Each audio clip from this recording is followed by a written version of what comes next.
مجھے ایسا لگتا ہے کہ یہ معنی کہیں پر قرون وسطیٰ یا بعد کے لوگ نے خود بخود سمجھ لیا، یعنی مسلمانوں کی تاریخ سے اس کو سمجھا ہے، کیونکہ اللہ کے رسول نے بھی حکومت اقتدار جو ان کے پاس تھا، پھر صحابہ کرام، خلفائے راشدین، پھر امیہ، پھر بنو عباس، پھر ایک امپائر تھی، ایک ترکوں کی بہت بڑی امپائر تھی، تو ایک وسیع اور عریض سلطنت کیونکہ ان کے اندر موجود، حالانکہ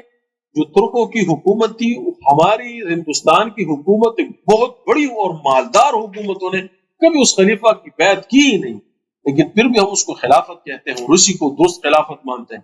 تو یہ بات جو ہے یہ درست نہیں ہے، یہ لوگوں نے مسلمانوں کی تاریخ سے جو ہے سمجھ لیا ہے، اس پر کوئی قرآن اور حدیث کی کوئی دلیل یا آثار صحابہ پر بھی کوئی دلیل مجھے نظر نہیں ہے، کوئی ہے تو میں مجھے بتائے، میں اپنے خیالات کو جو ہے اس سے رجوع کروں گا، لیکن یہ لوگوں نے مسلمانوں کی تاریخ سے از خود سمجھ لیا ہے، کیونکہ مسلمانوں نے بڑی بڑی ریاستیں اور امپائرز کھڑی کی، اس لیے لوگوں نے مطلب یہی لیا کہ جو خلافت ہے دراصل یہ پوری ایک جہانی ریاست ہے کہ جہاں تک سین سمائے وہاں تک حکومت کرنا جو ہے یہ مسلمانوں کے لیے ضروری اور لازمی اور فرض ہے،